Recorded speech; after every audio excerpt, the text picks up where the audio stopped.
그러면 오늘 말씀을 읽도록 하겠습니다. 오늘 말씀의 본문은 창세기 22장 1절에서 8절입니다. 제가 읽겠습니다. 그 이후에 하나님이 아브라함을 시험하시려고 그를 부르시되 아브라함아 하시니 그가 이르되 내가 여기 있나이다. 여호와께서 이르시되 내 아들 내 사랑하는 독자 이삭을 데리고 모리아 땅으로 가서 내가 내게 일러준 한 산 거기서 그를 번제로 드리라. 아브라함이 아침 일찍 일어나 나귀의 안장을 지우고 두 종과 그의 아들 이삭을 데리고 번제에 쓸 나무를 쪼개어 가지고 떠나 하나님이 자기에게 알려주신 곳으로 가더니 제3일에 아브라함이 눈을 들어 그곳을 멀리 바라본지라. 이에 아브라함이 종들에게 이르되 너희는 나귀와 함께 여기서 기다리라. 내가 이와 함께 저기 가서 예배하고 우리가 너희에게로 돌아오리라 하고 아브라함이 이에 번제 나무를 가져다가 그의 아들 이삭에게 지우고 자기는 불과 칼을 손에 들고 두 사람이 동행하더니 이삭이 그 아버지 아브라함에게 말하여 이르되 내 아버지여 하니 그가 이르되 내 아들아 내가 여기 있노라. 이삭이 이르되 불과 나무는 있거니와 번제할 어린 양은 어디 있나이까. 아브라함이 이르되 내 아들아 번제할 어린 양은 하나님이 자기를 위하여 친히 준비하시리라고 두 사람이 함께 나아가서 아멘. 아멘. 여러분들 사람과의 관계를 가장 어렵게 하는 것이 무엇이냐면 오해라는 것입니다. 관계 가운데 오해가 쌓이면 이 오해를 풀기가 참 힘듭니다. 그래서 또 그 오해를 풀려고 다른 말이나 행동을 하면 그것을 또다시 오해하게 돼서 오해가 계속 쌓이게 되죠. 예를 들어서 이제 부부 사이에 서로 사랑이 식었다는 오해가 이제 생겼습니다. 저 사람은 더 이상 나를 사랑하지 않아. 이런 이제 오해가 생겼죠. 남편이 그것을 풀려고 꽃다발과 선물을 가지고 아내에게 이제 줍니다. 그런데 아내가 그것을 받자마자 또 무슨 잘못했어? 또 무슨 일 저질렀구만. 또 나한테 뭐 요구하려고 그러는구만. 이렇게 이야기하면 남편의 마음이 차기차게 식죠. 그래서 그냥 누가 줘서 갖고 온 거야 하고 집어 던지거나 또 화를 냅니다. 그러면 오해가 더 쌓이죠. 부모와 자녀 관계에서도 마찬가지입니다. 아버지가 자녀가 잘 되려는 마음으로 야단을 쳤습니다. 그렇게 자녀를 키우다 보니까 이 아버지 마음에 미안한 마음이 생겼습니다. 그래서 그 오해를 풀려고 아들에게 다시 한번 친절하게 이야기하고 선물을 사줍니다. 그러면 그 아들이 왜 평상시나 잘하지 갑자기 왜 그래? 또 나한테 뭐 시키려고 그래? 이렇게 이야기하면 또 아버지 마음이 차디차게 싹 식습니다. 버릇 없는 놈, 너 아버지를 그렇게밖에 모르냐? 이렇게 이야기하고 서로 오해가 쌓입니다. 특별히 마음 안에 상처가 있는 사람일수록 이 오해가 깊습니다. 그래서 상처가 있는 사람일수록 누가 평범하게 대하는 말도 오해합니다. 저 사람이 왜 내게 저런 말을 하는 걸까? 나 무시하는 거 아닐까? 나 이용하려는 거 아닐까? 이렇게 상처가 있는 사람은 보통 사람의 말과 행동도 오해해서 받아들입니다. 그래서 계속 관계가 깨어지고 상대를 왜곡되어서 바라보게 됩니다. 그러니까 참 상처라는 게 무서운 거죠. 그래서 세상 사람들이 그 상처가 있기에 죄가 있기에 하나님을 오해합니다. 성경의 하나님은 분명히 사랑의 하나님인데 성경의 하나님은 분명히 우리를 사랑하시는데 그 하나님에 대해서 세상 사람들은 오해합니다. 사랑의 하나님이 왜 지옥을 만드셨대? 사랑의 하나님이 왜 심판하신대? 하나님이 사랑의 하나님이면 이 세상에 왜 전쟁이 있대? 이렇게 하나님을 오해합니다. 세상 사람들뿐만 아니죠. 우리 신앙인들도 하나님을 오해할 때가 참 많이 있습니다. 특별히 우리 신앙이 연약해지면, 우리 안에 상처가 생기면, 또 우리 안에 어려운 일이 생기면 그 하나님에 대해서 오해할 때가 있습니다. 하나님이 분명히 나를 사랑하시는데 내가 왜 이런 어려움을 당한대?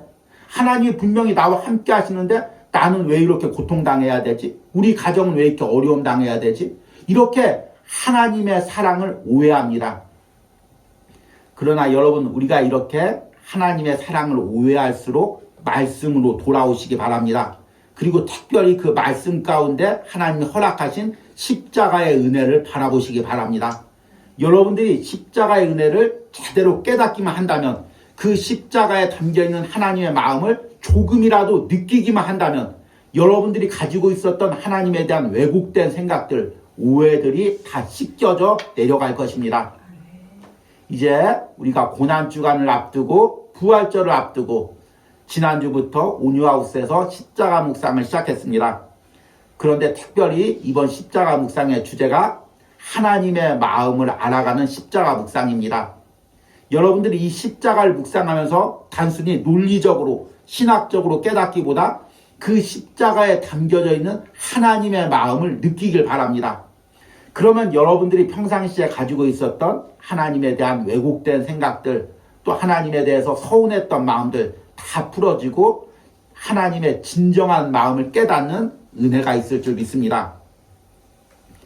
그래서 지난주 묵상부터 창세기부터 시작해서 계속해서 그곳에 담겨있는 십자가에 관련된 말씀을 묵상하며 그 하나님의 마음을 묵상하고 있습니다.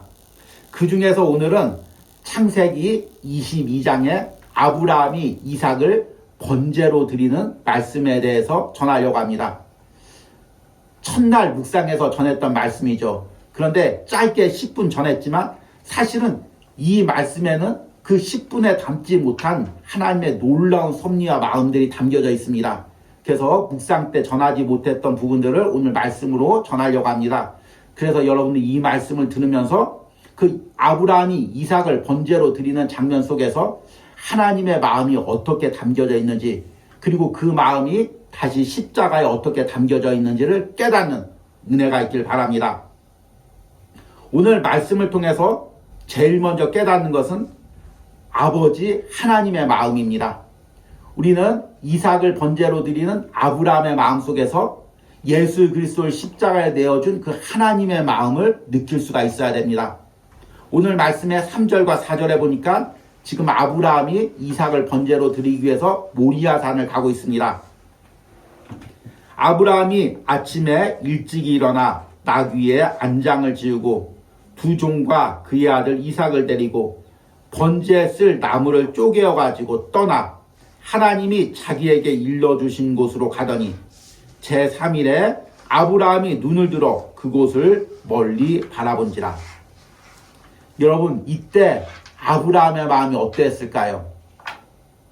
우리가 잘 알다시피 아브라함은 100세에 독자 이삭을 얻었습니다. 그 100세에 아들이 태어났을 때 그 아버지의 마음이 어떠했을까요? 저도 그 아이를, 갓 태어난 아이를 안았을 때 그 감동을 지금도 기억하고 있습니다.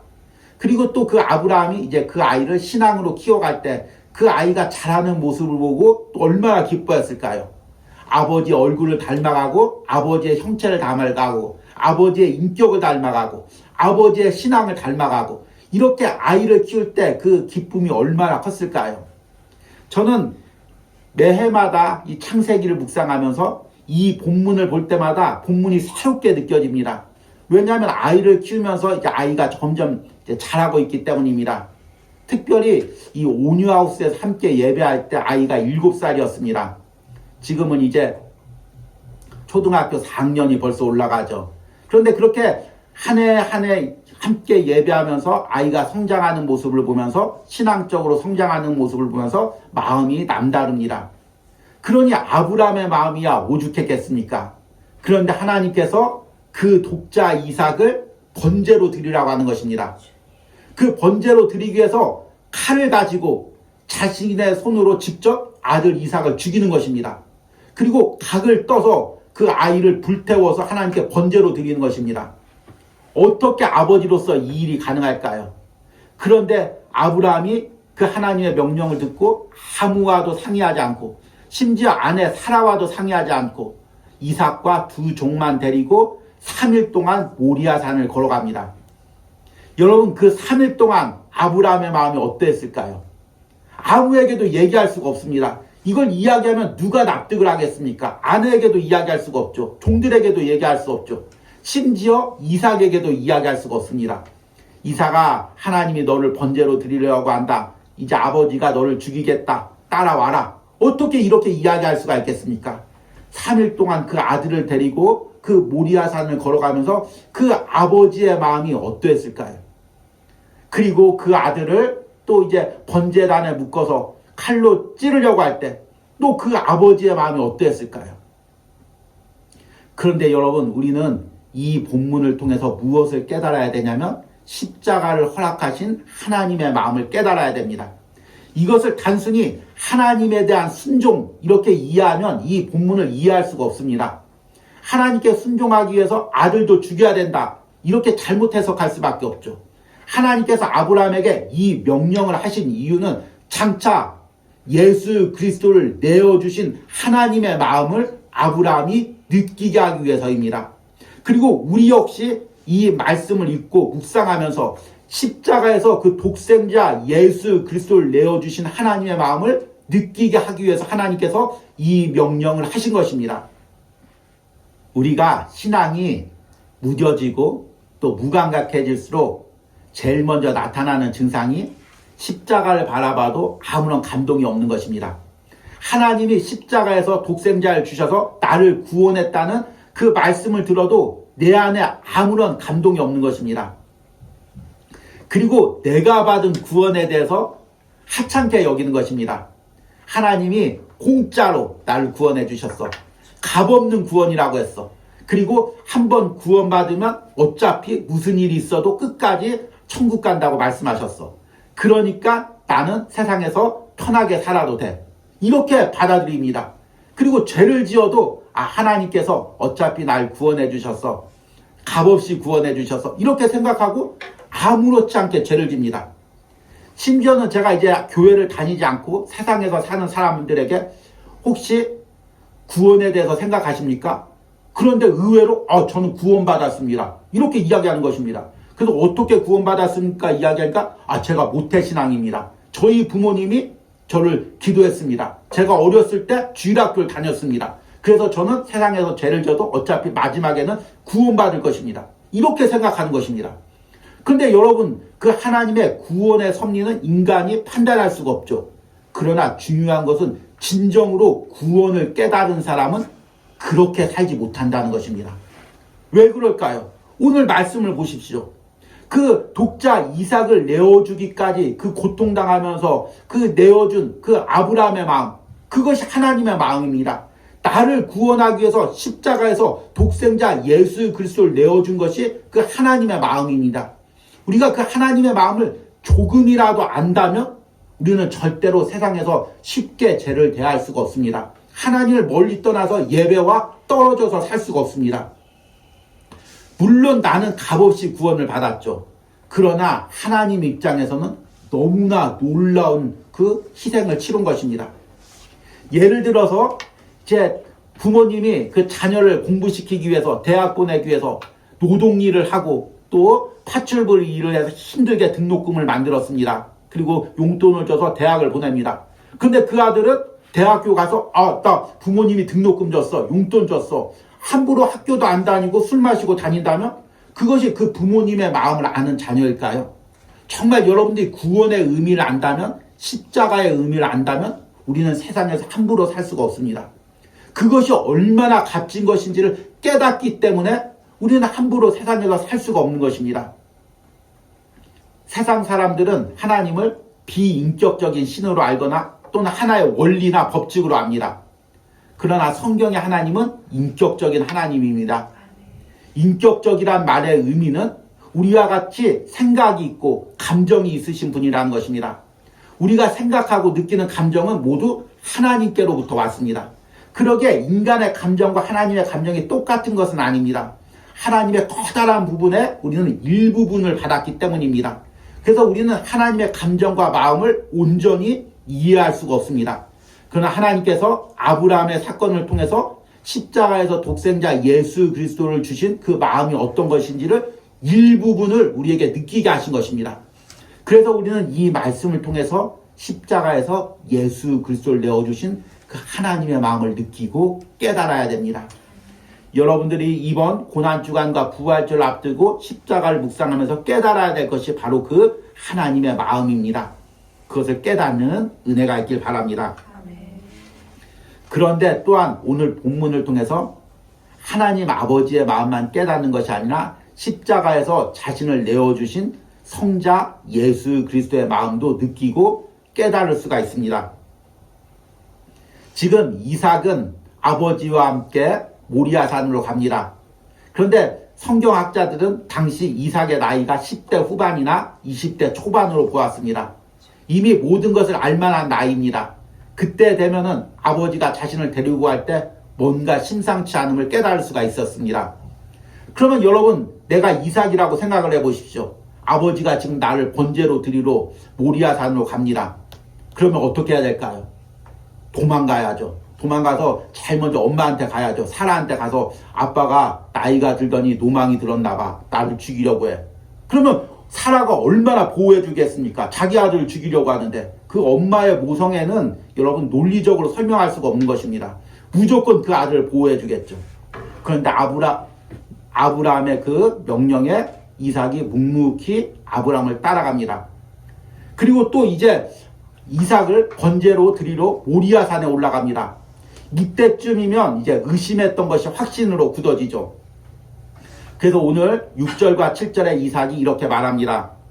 아브라함이 이에 번제나무를 가져다가 그의 아들 이삭에게 지우고 자기는 불과 칼을 손에 들고 두 사람이 동행하더니 이삭이 그 아버지 아브라함에게 말하여 이르되 내 아버지하니 그가 이르되 내 아들아 내가 여기 있노라. 이삭이 이르되 불과 나무는 있거니와 번제할 어린 양은 어딨나이까. 아버지가 번제를 드리러 가는데 불도 있고 칼도 있는데 번제할 어린 양이 없습니다. 그 어린 양이 누굽니까? 바로 자기죠. 그럼에도 불구하고 이삭은 묵묵히 순종합니다. 그리고 아버지가 자기를 묶고 칼로 찌르려는 그 순간까지도 묵묵히 순종합니다. 당시 이삭이 건장한 청년이었죠. 100세 넘은 아브라함 한번 힘으로 제압할 수 있을 것입니다. 그리고 사람이 생명의 위기를 느끼면 본능적으로 강한 힘이 나옵니다. 여러분 갑자기 내 생명이 위험하다고 생각해 보십시오. 없었던 힘이 나옵니다. 그런데 이삭이 그 모든 힘을 내려놓고 묵묵히 순종해서 자신을 번제로 드립니다. 물론 하나님이 마지막에 막으셨죠. 그런데 이 모든 과정을 통해서 우리는 십자가에서 자신을 내어주신 예수 그리스도의 순종을 깨닫습니다. 우리가 성경에서 예수 그리스도를 성자 예수 그리스도라고 이야기합니다. 하나님을 성부 하나님이라고 이야기를 하죠.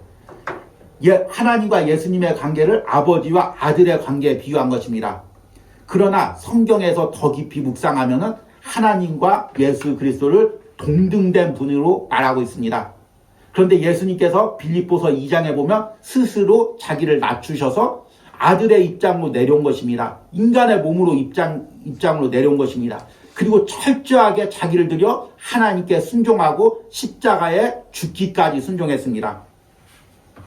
예수님 역시 인간의 몸을 가지고 이 땅에 오셨습니다. 그런 그 십자가의 고통이 얼마나 고통스럽겠습니까? 그리고 얼마나 피하고 싶었겠습니까? 마태복음 26장에 보면 예수님께서 겟세마네 동산에서 십자가를 앞두고 이렇게 기도하십니다.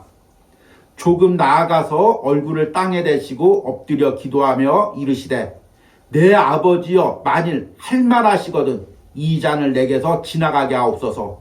그러나 나의 원대로 마옵시고 아버지의 원대로 하옵소서. 이것이 바로 예수님의 마음입니다.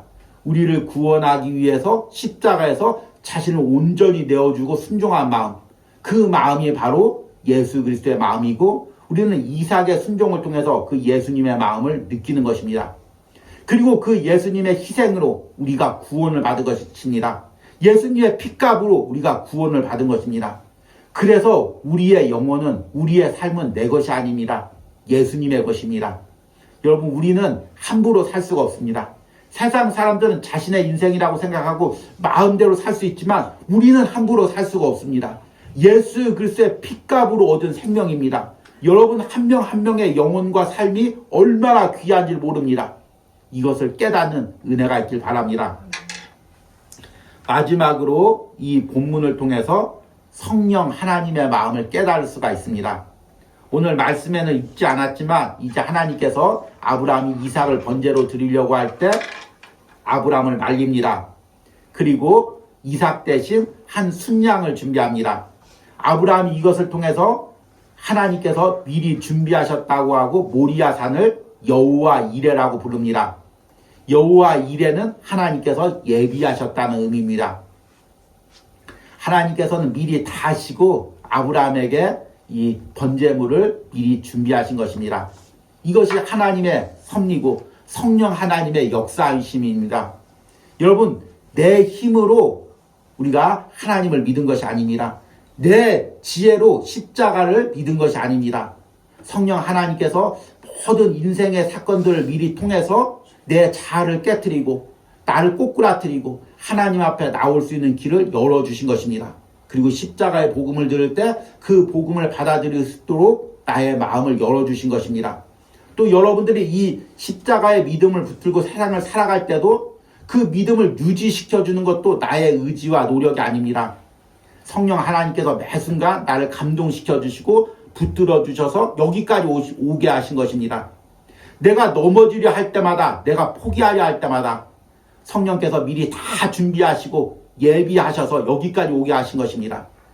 저는 이 온유하우스에서 사역하면서 이 성령 하나님의 은혜를 날마다 깨닫습니다. 내 힘으로 이 사역을 이어갈 수가 없습니다.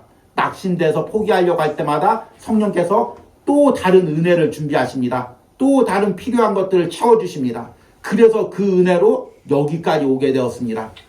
여러분 인생도 마찬가지죠. 우리가 십자가를 묵상하면서 이 십자가를 예비하시고 십자가의 은혜를 내 삶에 적용시켜 주시고 매 순간 십자가의 은혜로 나를 붙들어 주시는 그 성령 하나님의 역사심을 깨달을 수가 있습니다. 아멘. 여러분들이 매일의 삶에서 그것을 느끼며 살아가시길 바랍니다. 말씀을 맺으면서 우리가 십자가를 통해서 가장 깊이 알아야 할 마음은 하나님께서 십자가에서 내게 가장 소중한 것을 내어주셨다는 것입니다. 그러니까 다른 것도 하나님께서 채워주신다는 것입니다. 여러분, 하나님이 내가 필요한 기도를 들어주지 않았다고 해서 그동안 서운했던 부분이 있습니까? 하나님께 오해했던 부분이 있습니까? 다른 사람 기도는 잘 들어주는데 내 기도는 안 들어주는 것 같아. 다른 가정들은 다 축복해주는데 우리 가정은 축복해주지 않는 것 같아. 다른 자녀들은 다 잘되게 해주시는데 우리 자녀만 어려움 당하게 하는 것 같아.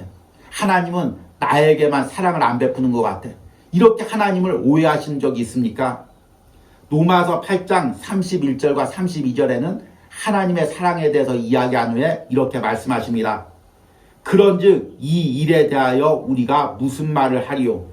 만일 하나님이 우리를 위하시면 누가 우리를 대적하리요? 자기 아들을 아끼지 아니하고 우리 모든 사람을 위하여 내주시니가 어찌 그 아들과 함께 모든 것을 우리에게 주시지 아니하겠느냐. 여러분들 십자가를 묵상하면서 그동안 내가 하나님을 오해했던 부분들, 원망했던 부분들 다 내려놓고 다시금 하나님의 사랑을 깊게 체험하시는 은혜가 있기를 축복합니다.